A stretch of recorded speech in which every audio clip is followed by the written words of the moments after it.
মহিলা সংরক্ষণ বিলের বিরোধিতায় প্রতিবাদ নগাঁওয়ে প্রতিবাদ মিছিল বিজেপি মহিলা মোর্চার মিছিলে কংগ্রেস বিরোধী স্লোগান সংসদে মহিলা সংরক্ষণ বিল বাতিলের পরেই দেশজুড়ে শুরু হয় প্রতিবাদ আর এরই অংশ হিসেবে এদিন নগাঁওয়ে মিছিল করে বিজেপি মহিলা মোর্চা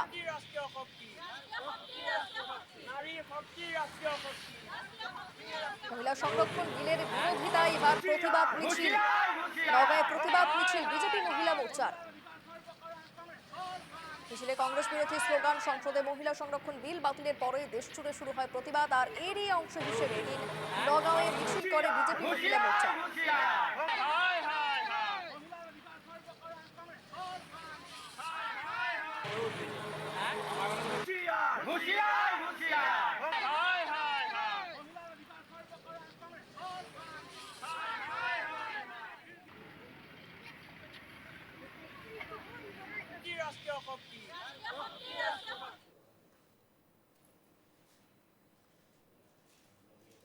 আমি সকলোৱে একত্ৰিতভাৱে ছাত্ৰ সমাজ তথা সকলো ৰাইজৰ উপস্থিতিত আজি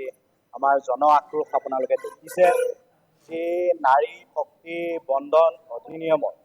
আধাৰত ইতিমধ্যে আমাৰ প্ৰস্তাৱিত যি 33% যি ৰিজাৰ্ভেশ্যনৰ কথাটো কৈ থকা হৈছিল সেইটো সম্পূৰ্ণ প্ৰস্তাৱৰ সমৰ্থনত আগবাঢ়ি অহাৰ পিছতো যেতিয়া ইমপ্লিমেণ্টেশ্যনৰ ক্ষেত্ৰত যেতিয়া চৰকাৰে সকলোৰে হেৰি কৰা হ'ল তেতিয়া আমি বিৰোধী ঐক্যৰ যি এটা ভূমিকা দেখিলোঁ আমি সকলোৱে এই ক্ষেত্ৰত ধিক্কাৰ প্ৰদান কৰিছোঁ কংগ্ৰেছ আৰু বিৰোধী ঐক্যক আজি মহিলাসকলৰ যি 33% ৰিজাৰ্ভেশ্যনৰ ক্ষেত্ৰত আমি সকলো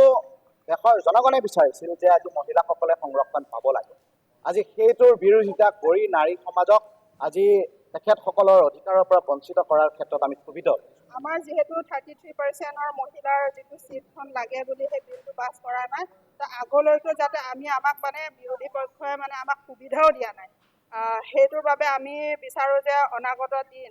যেহেতু আমাৰ মহিলাৰ যেহেতু আমাৰ বিজেপি চৰকাৰে যেহেতু আমাক আগবঢ়াই আনিছে মহিলাসকলৰ কাৰণে যিটো আমাক সুবিধা দিছে আগলৈ যাতে আমি সেনেকৈ আগবাঢ়ি যাব পাৰিম বুলি আমি সেইকাৰণে আমি প্ৰতিবাদ